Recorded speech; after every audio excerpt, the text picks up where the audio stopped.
Je souhaite que lorsqu'on va se rencontrer en ville la prochaine fois, je veux pas que vous vous rappeliez que je suis une victime de violence conjugale, mais une survivante.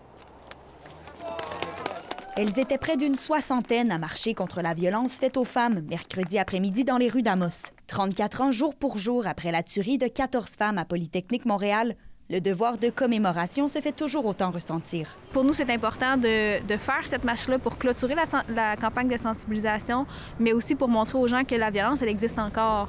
C'était aussi l'occasion de rappeler les nombreux services d'aide qui sont offerts aux femmes de la région. Il y a de l'espoir. Hein, c'est pas parce que vous vivez ça aujourd'hui puis que c'est un moment difficile que ça va toujours rester difficile.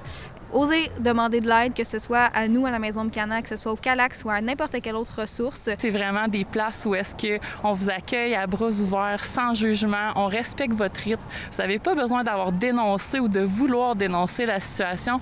Donc, juste venir jaser, vous libérer de ce fardeau-là qui vous pèse. Il y a 5 ans, la Ville d'Amos a d'ailleurs voté une résolution pour devenir alliée contre la violence conjugale. Mais à la Maison Micana, où des services d'aide et d'hébergement sont offerts aux femmes et aux enfants, les demandes d'aide ne cessent d'augmenter. À la Maison Micana, on a 7 chambres en fait, pour accueillir 7 femmes ou familles à la maison. Et je vous dirais, depuis l'été, nos 7 chambres sont toujours prises. Depuis 2 ans, on voit une augmentation dans nos services, notamment dans nos services externes. Mais comme l'affirme Sophie Bastien, il existe une panoplie de façons de tendre la main aux femmes dans le besoin. Quand on parle de respecter les choix de la victime, on aimerait donc bien ça que la personne sorte de la relation, mais c'est pas toujours aussi facile que ça de le faire.